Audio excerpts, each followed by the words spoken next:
To set up Smith. Dug out by head for Arkansas. Jill Gillen, the swing and the kill for the Razorbacks. Our first mention of Jill Gillen, the 5'7" junior from Stillwell, Kansas. Nice all-around play there by the Razorbacks. Really like that set, getting all the way to the pin, gives Gillen the opportunity to hit line there, which she did, and got the kill. Member of the All-SEC first team a season ago.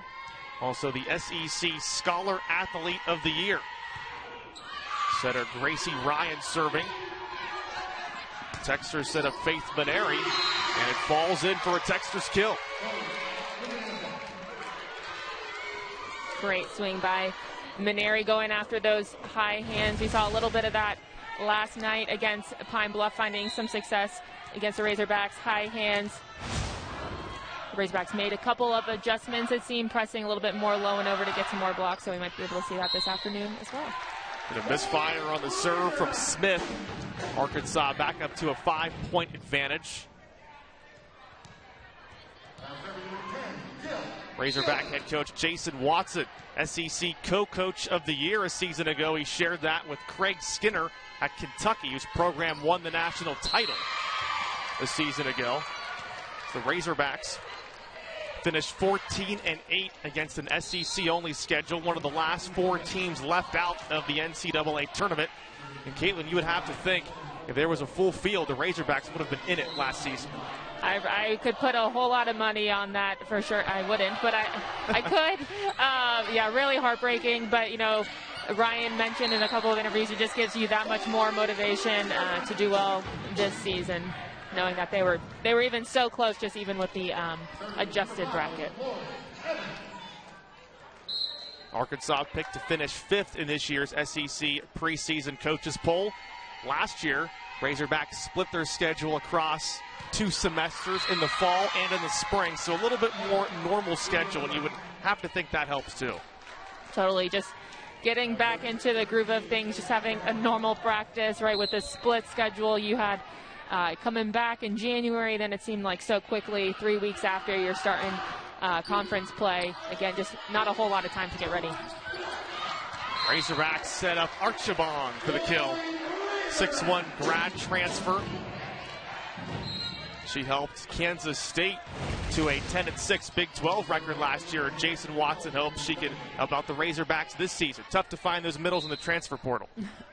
Yes. Really tough position, and really just a huge asset for the Razorbacks. Obviously a little bit taller. She's able to go behind, helps a whole lot when Ryan's in the front row. And this is another transfer middle, Imana Ellis out of New Orleans. She spent last season at Arkansas Pine Bluff, who was also part of this Arkansas Classic field, but did not play, opted out. Prior to that was at Temple Junior College in Texas. Brings Louisiana Tech back to within 4 points. Razorbacks control for Taylor Head, and the Texters cannot handle it. It's another kill for Head, her 4th. Just a textbook great play right there. Great pass, really nice set. Again, keeping that fast tempo to the outside puts a whole lot of pressure on middle blockers. You can see Smith was just a little bit late because you kind of have to be because the set is just so fast. This is Hicks from the far side, and it falls in for a Texter's kill. Samantha Hicks, 5'7", out of McKinney, Texas. Nice swing down the line there.